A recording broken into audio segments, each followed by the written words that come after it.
Anyone can follow.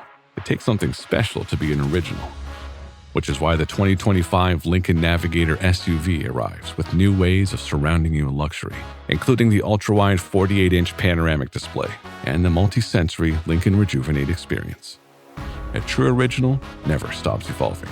So meet the 2025 Navigator, the original that's all new and better than ever. Learn more at Lincoln.com. Lincoln and Navigator are trademarks of Ford or its affiliates. Ray-Ban Meta glasses come with open-ear audio, so you can listen to your favorite music without blocking out the world around you. Hey Meta, play Gorgeous. Here's Gorgeous by Doja Cat. You can also ask Meta AI questions. Hey Meta, when's Doja Cat's next concert? Doja Cat is playing at the Los Angeles Theater next Tuesday. Sweet. Ray-Ban Meta glasses, available at Ray-Ban stores and other authorized retailers.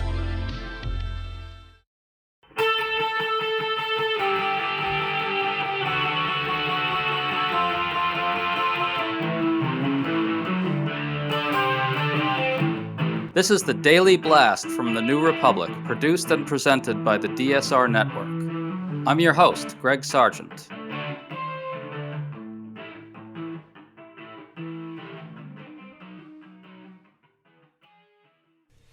In the days leading up to the No Kings protests, President Trump and Republicans widely derided the protesters as extremists, criminals, and terrorists. Then the protests actually happened. They were a wild success, peaceful, enormous, and representative of a very wide swath of American society. So what did Republicans do in response? They just kept on calling the protesters criminals and terrorists. Republicans only seemed able to talk to their own base about these extraordinary events. And in his response, Trump accidentally revealed in his own way that the protests had actually succeeded. Writer Anna Marie Cox has a great piece for the New Republic reporting on what the protests looked like in a red county in Texas, an area that just happens to be represented by MAGA Republican Chip Roy, who had his own deranged response to them. So we're talking to her about all this today. Anna, thanks for coming on. Hi, it's good to be here. So data analyst G. Elliott Morris estimates that well over 4 million people and possibly as many as 6 million people turned out at these protests nationwide. That's within striking distance of what the organizers say, which is that 7 million turned out. Regardless, Morris thinks this was the biggest single-day protest event in over half a century at least. Anna, can you tell us where you were and what you saw? Yes, I was in New Braunfels, Texas, which is about halfway between here and San Antonio. I'm in Austin.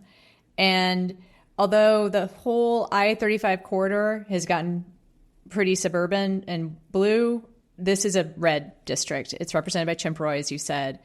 And having gone to a bunch of protests in Austin over the years, what struck me about this protest is that it was older and whiter and much more, as I said in my piece, the aesthetics of it could have been transplanted onto a Tea Party rally. These are very self-consciously pro-America, folks. I would consider them normies, to use an internet phrase. Yeah, I mean, the overwhelming message that came out of these, from what I've seen both in person and on social media and so forth, is the kind of powerful patriotism of it. Can you talk about that?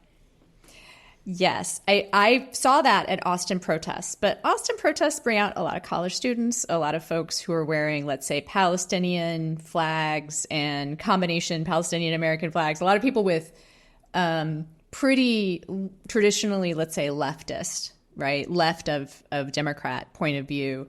These people were not that, let's say. I had talked to one woman who had a sign.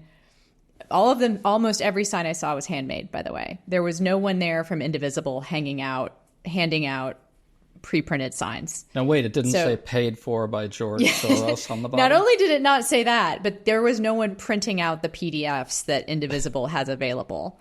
There were people who just handmade their own signs. So that meant a lot of the signs had way too much information on them, which also tells me these might be first-time protesters. Interesting, yeah.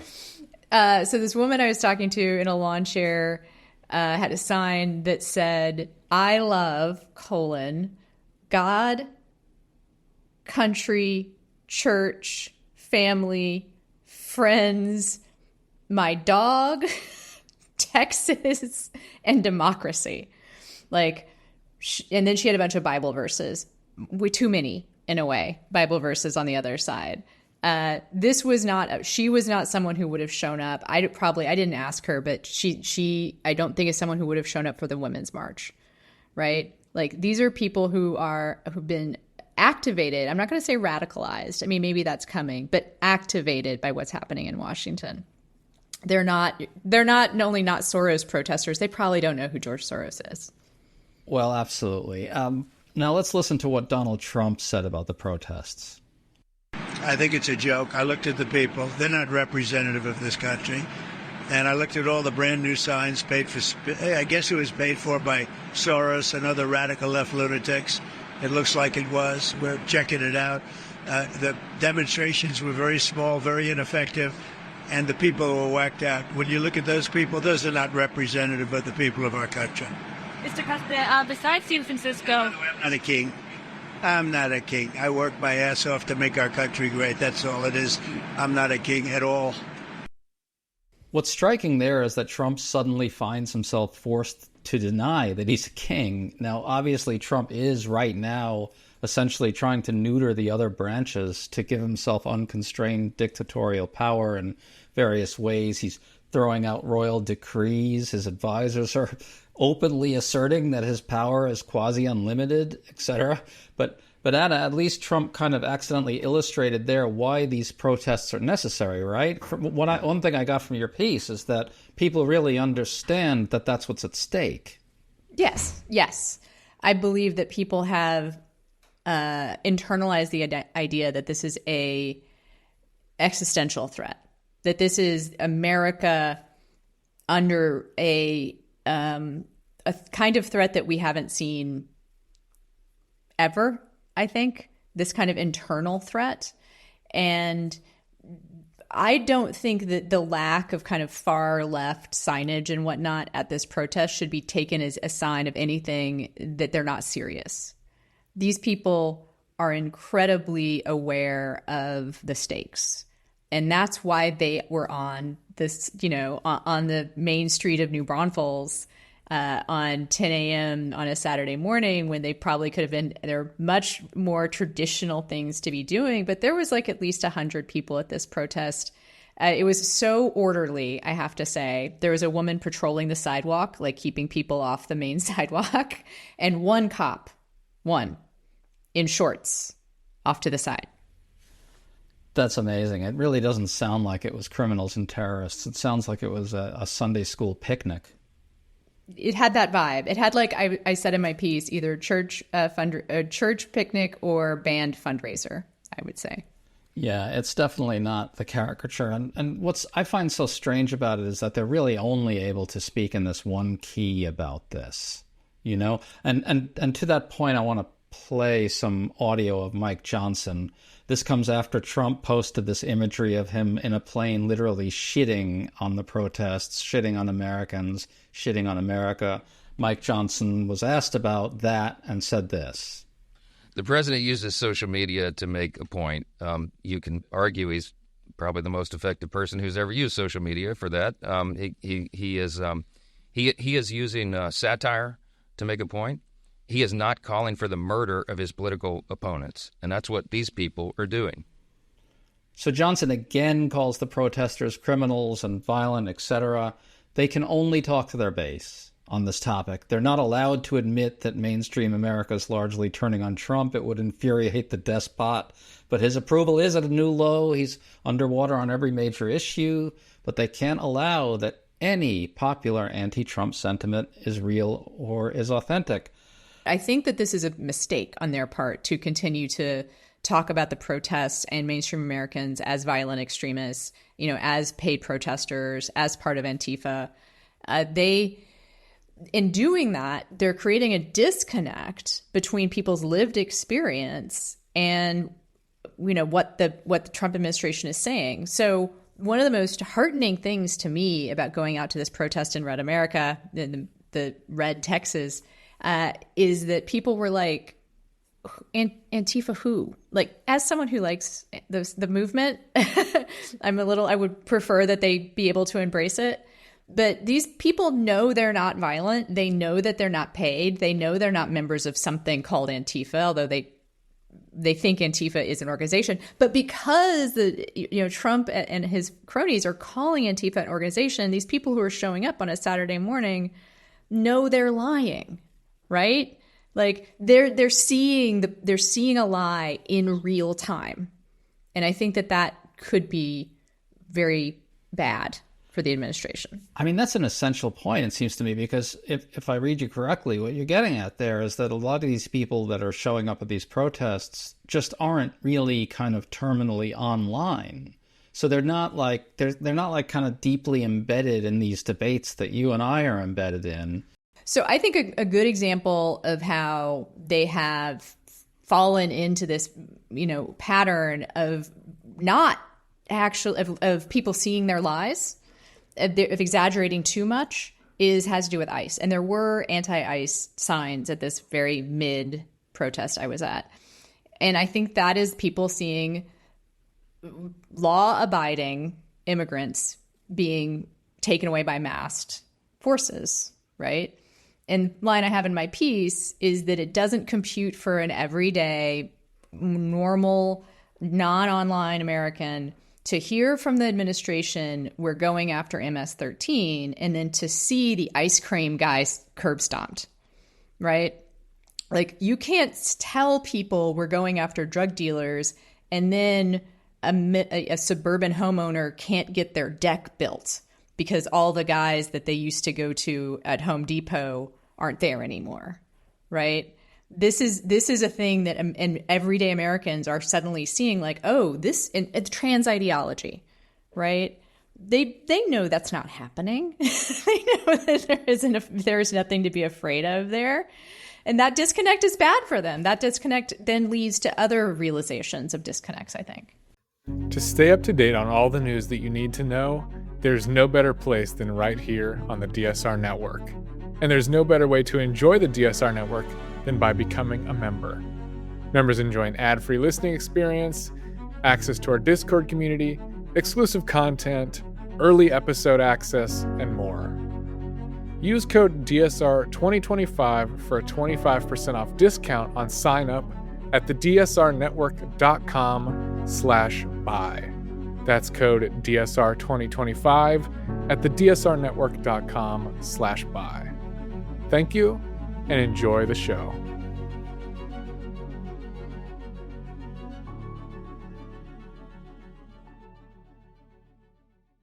I find it really interesting that you saw anti-ICE signs in this place in Red, Texas. I really think the masks have tremendous power for a lot of people. That, that the imagery of these masked secret agent types, these secret police, as they're being called, that triggers an anti-totalitarian impulse in a lot of Americans. And I don't think that the mainstream discourse has gotten its collective head around just how triggering that is in a good way. It's really alienating to a lot of people to see the masked secret police, I think. I think so too. I think that it's happening in their neighborhoods, right? And that's the disconnect I'm talking about. And it's happening in Texas all around us, that we live among an immigrant population and are friends with them and have them, they are service workers, and then suddenly they're not there. And you know that person you hired to help you out on some task around the house, or like a contractor, suddenly disappears. You know that they're a law-abiding citizen, and you maybe see on the news that they were taken away by masked men. We've all seen the movies. We've seen the movies, and that's not the good guys that do that. Right. Disappearances in the dead of night without due process. That's the thing that I think means something to a lot of people. I think so too. I think that the other thing I saw at this protest, and I want to be clear, there were, I would say, mostly normie offline folks, and of course there were people who are probably outliers in their neighborhood, but who showed up. There was several people in shirts that said resist like it's 1933, which is a real specific reference. I think the No Kings protests do upend a lot of the pundit and MSM mainstream media understanding of the moment in this other way. You'll probably recall that at the outset of Trump's second term, a big take was that, the super savvy take was that the anti-Trump energy isn't close to what it was the first time around. I think in media speak, that was sort of shorthand for the idea that Trump had won, right? In some deep sense, that his right-wing populism had triumphed, that the country has authentically moved towards Trump. You just read that everywhere. But if anything, the anti-Trump energy might be more active this time than the last time. What do you make of all that? And what do you think it says about where we are in this moment broadly? I think the real difference between the first Trump win and the second Trump win is that the second Trump win felt like a real dagger to the heart in a way that the first one didn't. The first one was a surprise. The first one was, oh my God, this sucks. Oh my God, we better do something, right? And then we did something. Lots of us. We did something. We went out, we marched, we protested, and then Biden won. And it was kind of like, okay, well, we're going to be okay. And I think there were people that thought things were going to be okay. A lot of liberals, even if you were worried about Trump winning, there was and then Trump winning a second time, even if it was somewhat predicted by the polls, although I do think I was a little surprised, felt it was crushing.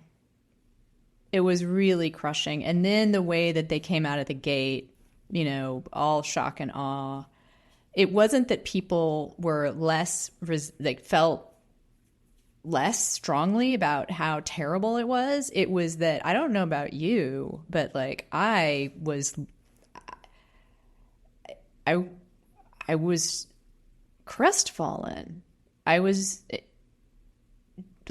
I think literally quite depressed and felt pretty helpless. And it's taken a little while for people to start buying in again to the meaningfulness of protest. Yeah, because to put that all together, what I take from it is that the first time nobody really knew what Trump was made of. Maybe he was a showman. Maybe a lot of it wasn't sincere, blah, blah, blah, blah. The country actually organized and worked really hard to get him out and did so successfully. Won in 2018, 2020, and then largely won in 2022 to sort of, hopefully kind of put the hammer blow on MAGA. And of course, it didn't happen for a whole bunch of reasons.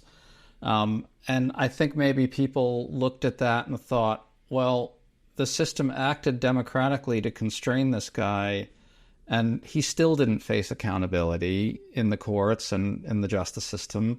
And then we couldn't sustain that democratic impulse long enough to keep him out a second time. The whole system is in real trouble. That's what I think you're saying, right? Yeah, I think what people, the mainstream institutional journalist pundit take was there isn't they saw the lack of energy, which I do think was a lack of energy in direct response. I think, you didn't see the same kind of immediate mobilization, right? They saw that and they inferred from that meant that people didn't feel as strongly, right? And that was a misinterpretation. What I think happened was that people felt so strongly, they were dispirited. They were so impacted by the Trump second win and were so against what was happening that it felt like a body blow. And it took a little while, and I have to thank, Indivisible and No Kings and the other people behind that. And also, let's not forget the on-the-ground organizers who we've never heard of that are at work in mutual aid organizations across the country that you may never meet that never gave up, right? Like Hands Off Central Texas here in Central Texas, the Free Fridge program here in Central Texas, which also mobilizes around other things. Those people did not quiet down. And those people quietly built up all these places of resistance, including, I want to say, trans people supporting trans rights also did a lot of this. They couldn't afford to go quiet, right? Trans people in Texas needed their IDs changed immediately, right? And before Trump was inaugurated, and there was a huge push to do that. And then step by step, I think people started to see that resistance was still possible. And by the time you got to June, no kings, that was a real inflection point. And seeing that solidarity, I think, was very moving to a lot of people. And there were probably people who didn't go in June, who saw those on social media, saw those signs and saw those numbers, and then in October felt, you know what, maybe it does make a difference. I think it'll continue to build. Well, I want to ask you about that, but first we're going to do a little comic relief. Here's Representative Chip Roy talking about the protests. And the truth is, the Marxists, the radicals, and the Islamists, the Democratic Party promoted this weekend. They cannot handle the truth. The truth is that there is a king, and that king is Jesus. And the president has been willing to say it. His administration has been willing to say it. And Charlie Kirk was willing to say it, and he got killed for it. So a funny thing about that, Anna, is Chip Roy denounced the protesters as extremists. You were in Roy's territory, and you saw something pretty funny along those lines. Can you tell us what it was? Ironic, if not hilarious. So, Chip Roy and other MAGA Christians are often do this thing about no king but Jesus, which they have a theocratic interpretation of it. I also am a Christian, and what I learn in Unitarian and Protestant, liberal churches, more progressive churches, is what no king but Jesus means is I bow to no earthly authority. I answer ultimately to Christ, whose instructions are pretty clear, honestly, about how we treat immigrants and how we treat each others, And so I feel like Chip Roy's missing the point of his own quote there, right? Because MAGA Christians who say something like that have actually installed a king. They have installed Trump as their king. They are not adhering to what they claim to believe theologically, which is that Trump should not be ruling. We should be taking our cues from the, love one another part of the Bible, the red letters, I always like to say, the parts that, Well, and also some of the Christians on the ground there, I would assume, would use that same language, no king but Jesus, but he's calling them extremists. And of course, their understanding of it is not the extreme one. His is.